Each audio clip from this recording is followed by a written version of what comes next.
श्री कृष्ण के प्रियाजू के प्रति प्रेम भाव और श्री प्रियाजू के कृष्ण के प्रति प्रेम भाव, इन दोनों में तुलना कीजिएगा, किसके भाव ज्यादा सुदृढ़ हैं। और बहुत ध्यान से सुनो, अब कोई आवे जावे, आप लोग बस शांति से बैठ के श्रवण करना, एक टक भी मुझको निहारे बिना रहना नहीं। हाँ, अभी थोड़ी देर के लिए यहाँ लाला को भी मत निहारी हूं, मोई को देख लो। अब आपको और मेरा ये भाव बन जाए और फिर अद्भुत प्रसंग प्रकट हो।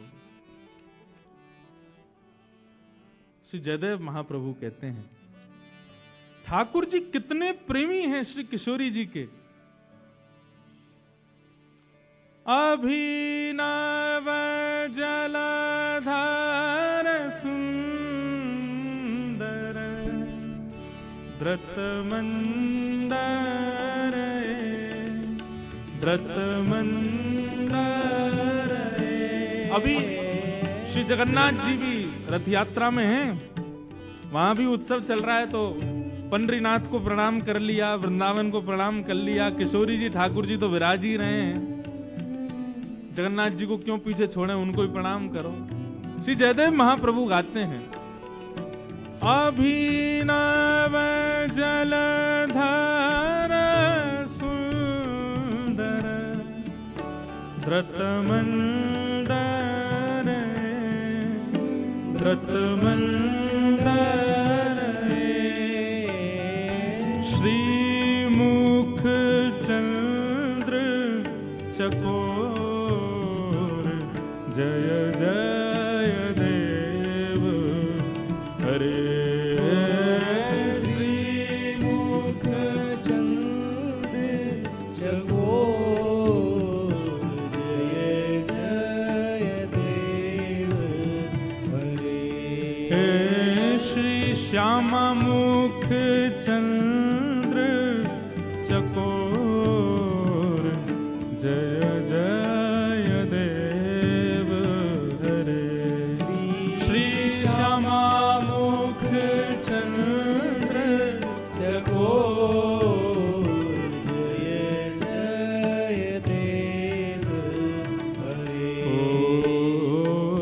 जय जय देव हरे।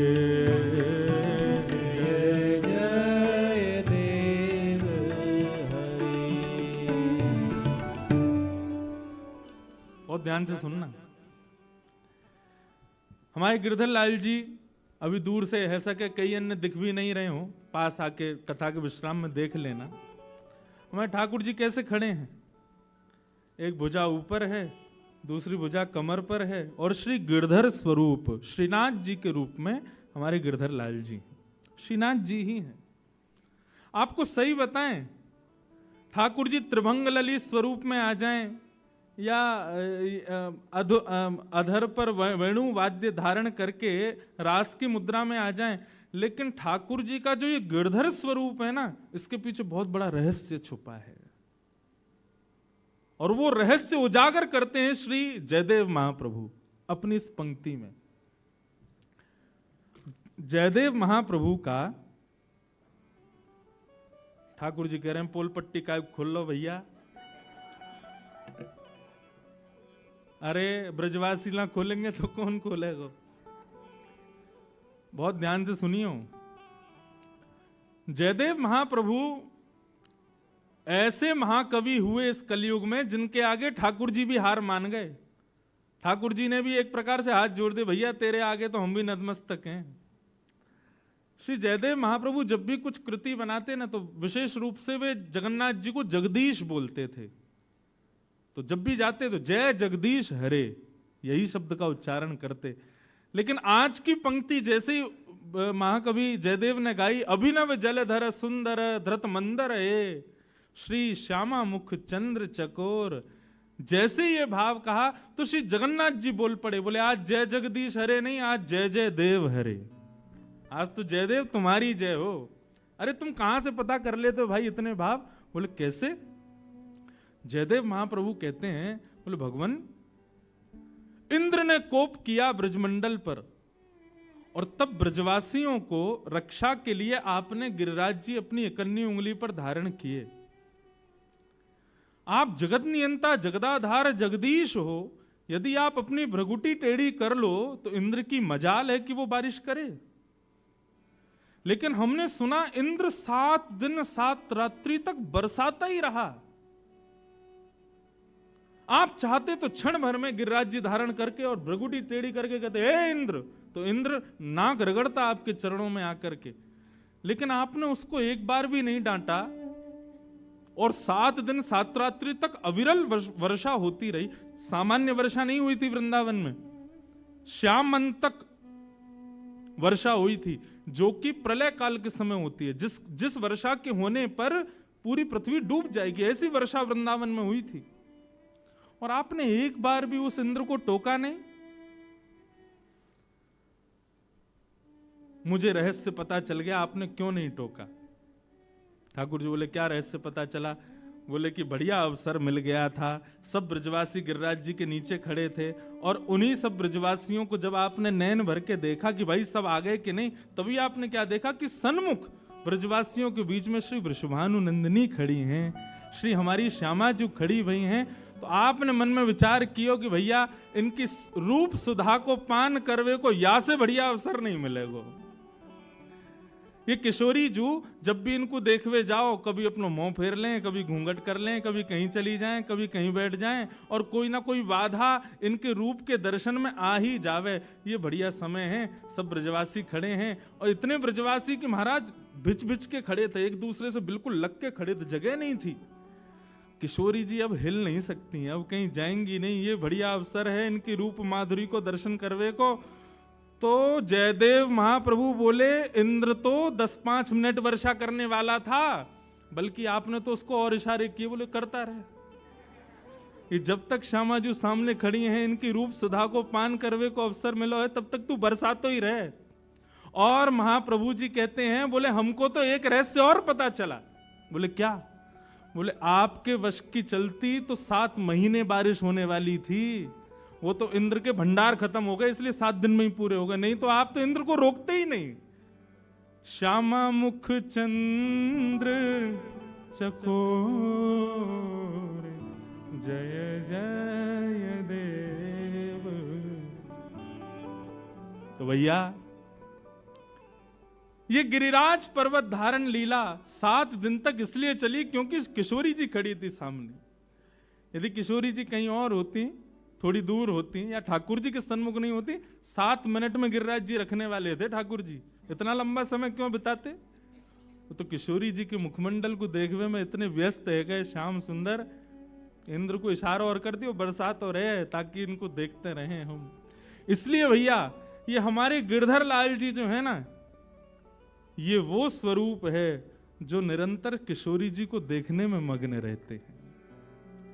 जैसे आपके फोटोग्राफ खींचे जाते हैं ना, तो आप अपने फोटोज को दिखाते हुए व्यक्ति को कहते हो ये फोटो जब लिया गया था तब मैं वो कर रहा था, ये फोटो जब लिया गया था तब मैं वो देख रहा था।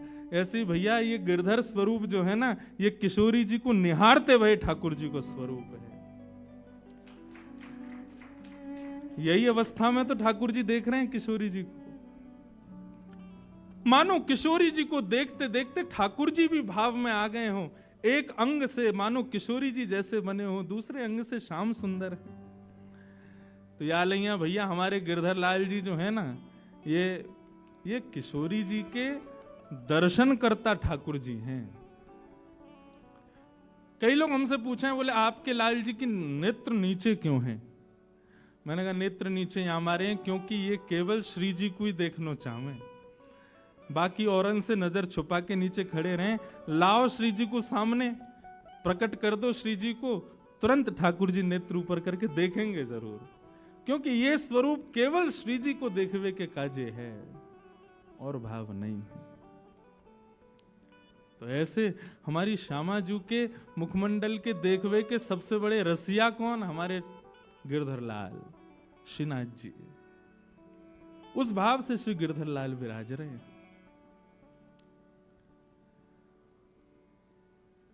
श्री राधा करावचित पल्लव वल्लरी के, राधा पदांक विलसन मन मस्तली के, राधा यशो मुकुरमल तब खगावली के, राधा विहार विपने मनताम मनो में। ऐसे श्याम सुंदर को सुख देवे के लिए और रसिक जनन को व सुख की बिंदु बरसावे के लिए श्री किशोरी जी ने वृंदावन की रचना की है। वृंदावन स्वयं श्री किशोरी जी ने ही अपने हाथों से निर्माण किया है। वृंदावन का एक एक कण, वृंदावन का एक एक पल्लव, वृंदावन का एक एक वृक्ष। और मैं तो कहूंगा भैया, वृंदावन में आवे वारे, वृंदावन में रहवे वारे, वृंदावन में जन्म लेवे वारे, इन समस्त जीवन को भी निर्माण श्री किशोरी जी ने ही किया है। इसलिए भैया मैं निवेदन करता हूं हाथ जोड़ के, वृंदावन आकर के ना किसी में भी अवगुण मत देखना, क्योंकि वृंदावन आया है और वो वृंदावन में है तो जरूर किशोरी जी ने ही भेजा है, और किशोरी जी ने भेजा है तो निश्चित उसमें कोई ना कोई गुण तो विद्यमान होगा। श्री किशोरी जी ने अपने हाथों से निर्माण किया है उस वृंदावन का। हमारे ब्रज के रसिक जन गाते हैं। अब तो देखो 4 दिन तो हमको खुली छूट है, पद पद गाओ, जितने है सके उतने गाओ। वृंदावन साचो धन भैया, वृंदावन साचो धन गाओ। और एक और बात, जब भी पद गवे ना, कमर सीधी कर ले, कंठ थोड़े साफ कर ले और पूरी जोर लगा के महाराज भाव से गाओ। मैंने पहले ही अपना सिद्धांत स्पष्ट कर दिया, आप लोग देहाभिमान शून्य हो जाओ, भूल जाओ नागपुर में हो, यही इस कथा की उपलब्धि है। वृंदावन साचो धन भैया, वृंदावन साचो धन भैया, वृंदावन साचो धन भैया, वृंदावन साचो धन भैया, वृंदावन साचो धन भैया, वृंदावन साचो धन भैया, वृंदावन साचो धन भैया, वृंदावन साचो धन भैया,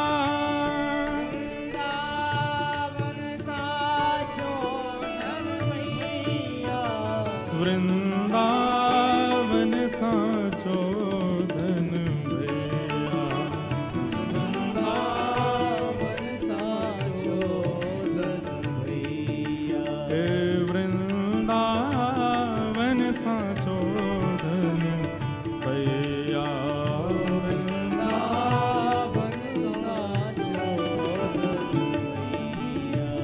श्री रसिक जन कहते हैं, कनक कूट कोटि लगित जिए, भजिए कुंवर कन्हैया,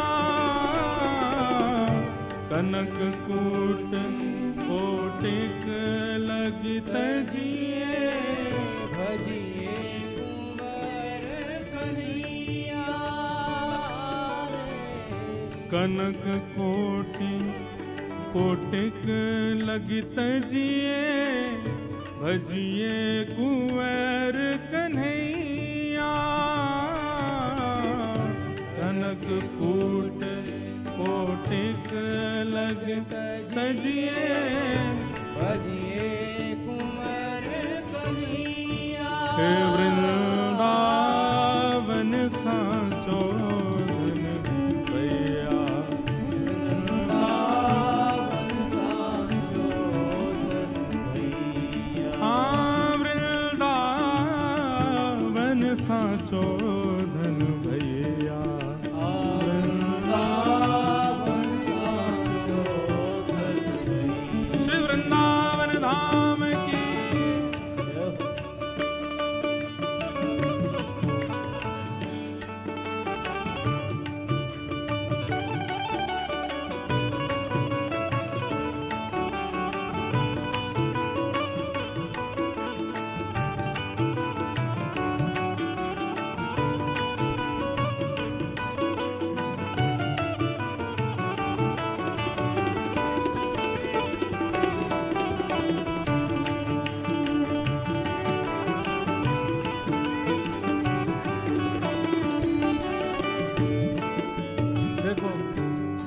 कहा ना, वृंदावन श्री जी का अधिकार देगा।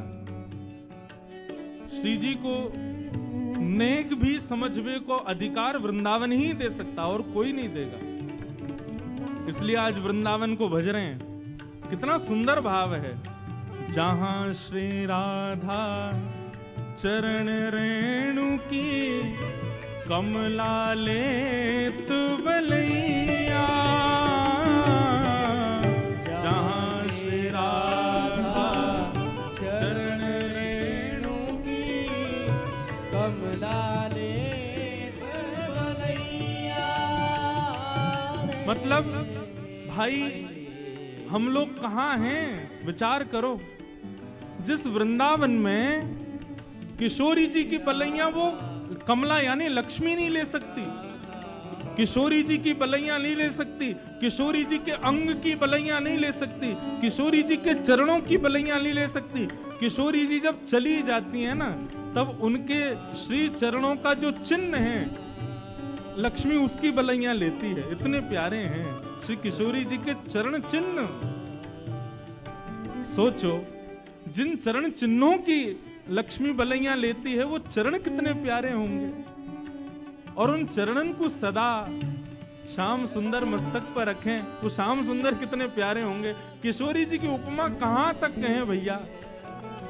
गाओ, जहां श्री राधा चरण रेणु की कमला लेत बलैया,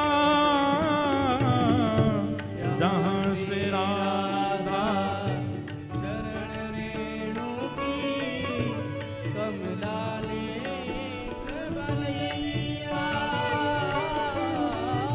आतुर वन में व्यास पुकारे, आतुर वन में व्यास पुकारे, आतुर वन में व्यास पुकारे, आतुर वन में व्यास पुकारे।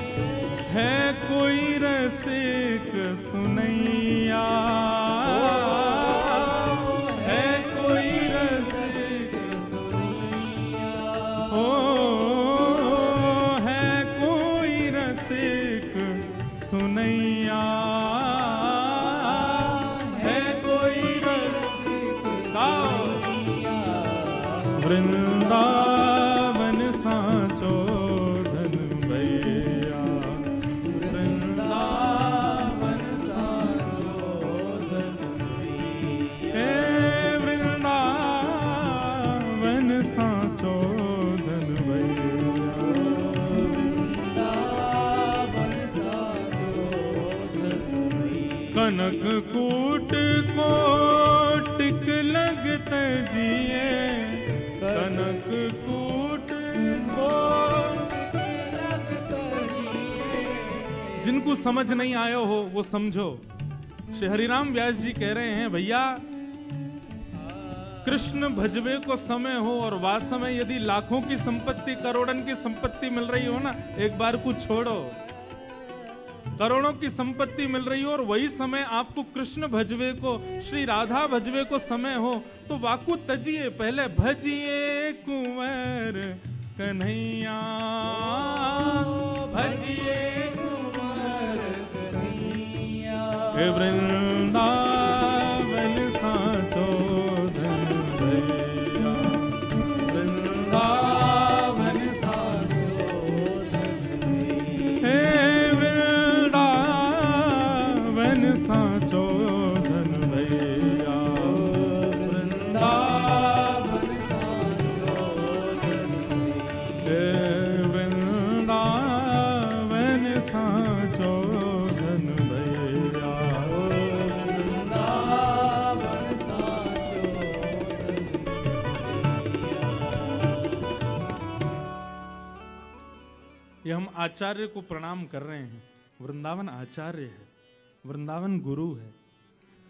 बंधुओं, श्री वृंदावन चतुर्व्यूह रूप धारण करके श्री जी की सेवा करता है। जैसा कि मैंने आज के प्रसंग के प्रारंभ में कहा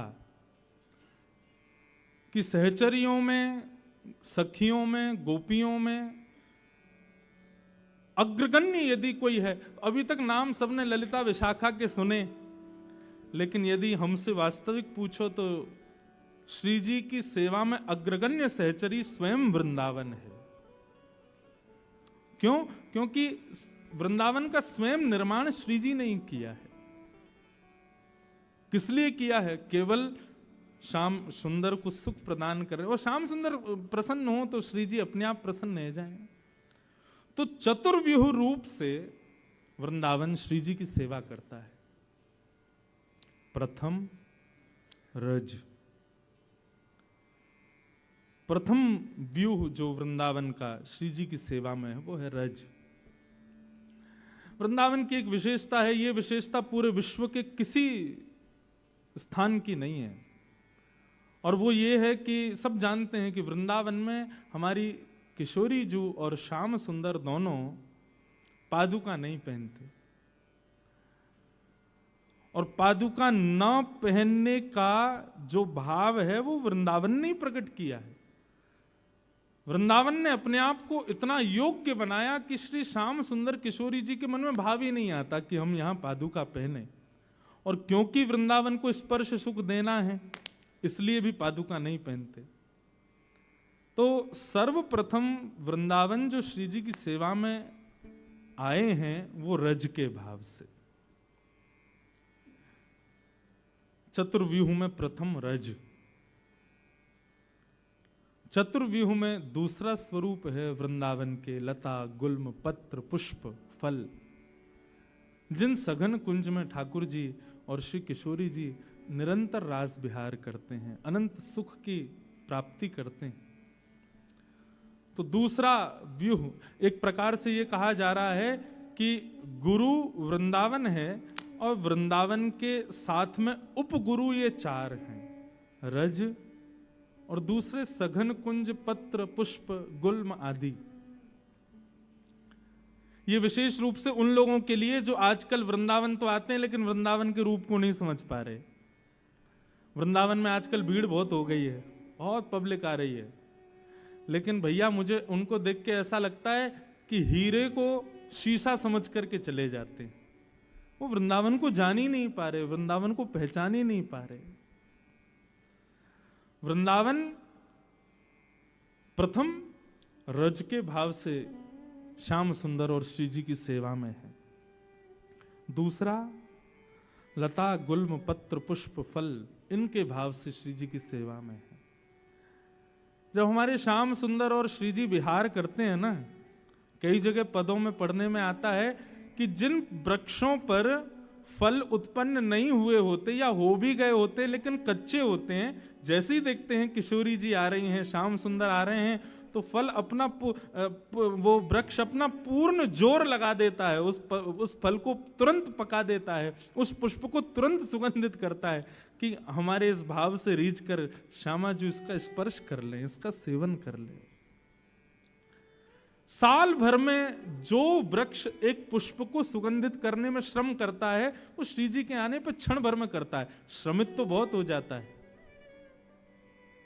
लेकिन श्री जी सेवा में स्वीकार करें, इसके लिए वृंदावन के वृक्ष गुल्म पत्र पुष्प ये सब अपने आप को सुगंधित और पुष्पित करके रखते हैं। तो वृंदावन की दूसरी सेवा का भाव है वहां के लता गुल्म वृक्ष पत्र। श्री व्यास जी कहते हैं वृंदावन के रूख हमारे मात पिता गुरु बंधु।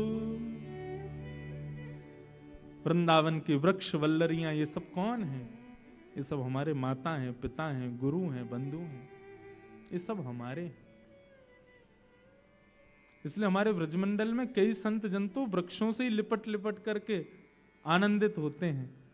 तमाल वृक्ष को देख करके सोचते हैं कि ये जरूर श्याम सुंदर ही होंगे। तो वृंदावन का दूसरा सेवा प्रकल्प है वहां के लता गुल्म पुष्प वृक्ष।